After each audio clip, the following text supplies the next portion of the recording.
Hi, I'm Sue Ellam, and I'm a tarot reader and have been for 25 years. I'm using the Mythic Tarot, which are based on Greek mythology. And I'm Carrie Beleno, intuitive Reiki master teacher and spiritual life coach. And I have the questions.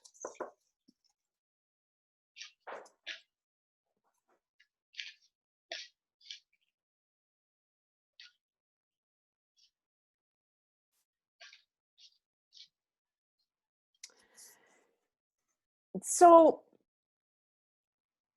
I just have to say, when Sue kind of tapped into a whole list of single words, she gave me like 100 words. And I go through these words and I feel questions in them.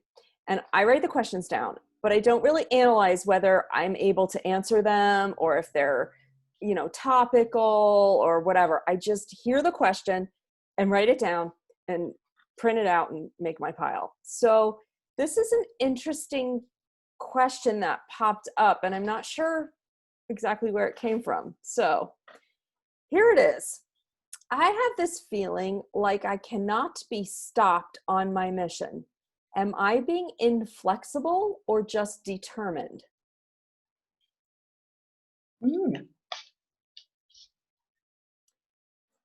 So I get the feeling like when I'm hearing these questions that they're not necessarily relevant to me at all. I feel like they just come in from somewhere, from the collective, maybe things that people are wrestling with.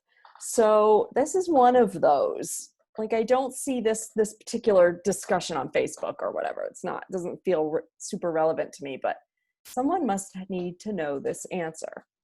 I have this feeling like I cannot be stopped on my mission. Am I being inflexible or just determined? And I think, first off, the word mission just needs to be identified or clarified. Mission can be anything. It is what your heart is telling you you should be doing. That is a mission. Whether it's, finishing a college degree, or if it's more like what we call spiritual, with this mission that we're all on to enlighten people or awaken people. Or maybe it's a mission to, get all of the homeless off of the street in your town. It doesn't matter if it feels like spiritual or if it feels super 3D or somewhere in between. It doesn't matter if it's personal or if it's more global. A mission is a thing that is driving your actions based on what your heart is telling you. There, I feel like I needed to identify the word mission or define it. So I get the sense that if you're being called inflexible, that it may be because people are saying, you should give that up, or that seems really hard, or why is it taking you so long, or why are you having so much difficulty with it, or like those kinds of things are being thrown at you, and you're feeling like you are going to continue on your mission. So honestly, if you are coming up, and this is an energetic statement, if you are coming up against roadblock after roadblock, obstacle after obstacle, in this thing that your heart is telling you, then it may be that your series of actions are not matching your mission. Don't look at the obstacles and the roadblocks as detours from what your heart is telling you, what the mission is, but it may be that your direction should change. So the short answer is, take a look at your inflexibility, especially when it comes around obstacles and roadblocks, so that your determination can remain fulfilled.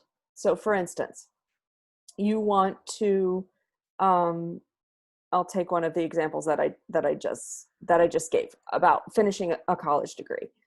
And that's your mission. That's what your heart tells you you need to be. That is where you see yourself obtaining a career through this degree.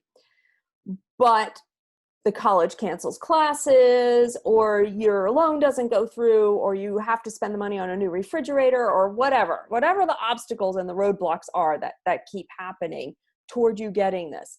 It may be time to look at a different college or a different way to obtain the knowledge that you need for the career, or an apprenticeship or an internship, or some other easier flowing way to get your mission accomplished.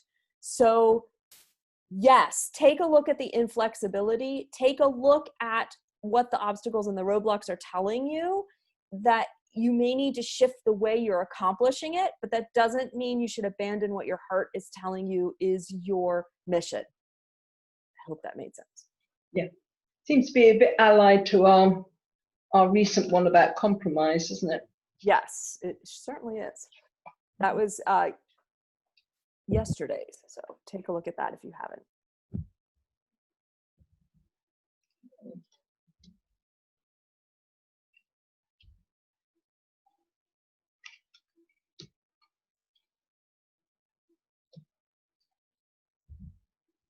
Okay, we have here the Page of Cups. Now, the Page of Cups is about loving yourself, beginning of new projects, and being very, very in tune and doing things that you love to do. So when we're inflexible, we have to make sure that we're just not being stubborn and not seeing the, we're not, we want this and therefore we want it, and stubbornness and inflexibility, there's a slight difference, so it's being very in tune with ourselves and making sure that this project is really coming from our heart, and it's coming from our heart. We're not doing something because somebody else wants us to do it, and therefore we're being kind of pushed into it. So your parents want you to become a lawyer, and so you've got this idea that that's the only way forward is to become a lawyer, when really you want to do something else. So you're taking on someone else's vision. This has got to be, if you're going to be inflexible and determined about something, you need to always keep very attached to your heart and what brings you happiness. Are you really do you really want to do this for yourself? If it's something that you just feel natural doing, that it's easy for you in some ways because you get joy in the doing of it. So that's the beginning of it here. Being able to identify if it's your wish or it's somebody else's, and if it's yours, then it's a project that needs to be nurtured. It's only the page is only the very beginning of it, but you have to love it.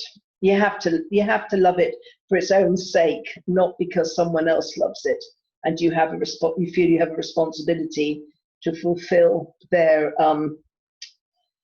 their wishes. And there's a lot about love here. We've got the Ace of Cups, and this is about compassion towards other people as well, but keeping your heart open. So you've got, it's, if you love this, then it's determination. And funny enough, you talked about obstacles. I don't have obstacles here. It's just following your heart and what your heart is telling you. So that if there are obstacles, then you can get past them, because this takes you beyond that. You can see the end in sight. You can see that it's just a natural progression. When you're really meant to be doing something, it doesn't matter what's thrown at you, because it doesn't occur to you to give it up, because it's something that you love doing, and so you've got your heart's open. Just keep your heart open with it, and just ask the universe to direct you, and do the detours if you need to. But here we have the Knight of Cups. Again, it's doing something you love to do. So this is, if this is your mission, is to do something you love to do, and all of us have a different mission. I mean, I love doing the cards, and other, but I'm not somebody that loves gardening and loves cooking, but people love doing those things, and for me, it's my worst nightmare to be stuck in a kitchen or having to do those things, because it's not my mission. So you've got to follow your heart, and then it's kind of, I can't wait to get up and do this. I'm really excited about my life, and drawing people to me that also love doing that, so this is all about loving what you do, and this is how we become authentic. This is how we achieve, by following our hearts and not following what maybe is expected of us, because what's expected of us might be completely different. And we have the King of Wands, who for me is very much a marketing man. It's once you've got to the point of following the mission and doing and being determined. And I think to be determined, you have to be inflexible sometimes. I think there's kind of not letting people take you off the path. And the King of Wands is very much like getting off the fence. This is my idea. This is where I'm coming from with this. I've put the work in. I've cultivated my project. I've been working at this. I won't, I've kept my heart open, and I've gone any obstacles, anything that's come in my way, I've seen beyond it. I'm still on this path, and this is where I've got with it. And now it's time for me to kind of walk my talk a bit more and get off the fence. I've done the learning part of it, and now here's my ideas, and and these can benefit other people. So for me, it's the whole thing is about love, doing what you love to do, and that is the key. And if you don't love doing it, it's not your mission. That's the bottom line. Agreed. Well, we had two slightly different takes on the same concept of following your heart and sticking to the mission. So that was interesting. That's helpful. It was. I mean, all these cups. It's all about love and doing what you love. I think people can get sidelined a bit, by what's expected of them, and they've grown up with having this expectation they're going to do something because this is what's run in their family and things. And I think prestige as well, all kind of going back to me saying, I mean, I'm just glad I wasn't born into a family of restaurateurs, because I would have disappointed them very much, because that's not my thing. But if you have been in a family business that's gone down a few generations, there's kind of an expectation, and so other people think it's your mission to take over. So that's why it's so important to follow what your heart is telling you, because it can be expectations, and then it's hard, and we kind of take it on board. It's obvious what we're going to do, and so you've got to really love what we do. We can't have a sense of dread, It's easier said than done. I understand that. Some It's cases. time, though, for sure. It's time. So Yeah. tap into what your heart's telling you, everybody. Yeah. And you will benefit humanity as a whole, whatever it may be. Yeah. Okay. So anyway, please share this video if it resonates with you. Yeah. And it was very nice for you to join us. Thank you very much for watching. And it's goodbye from me. And we'll see you tomorrow.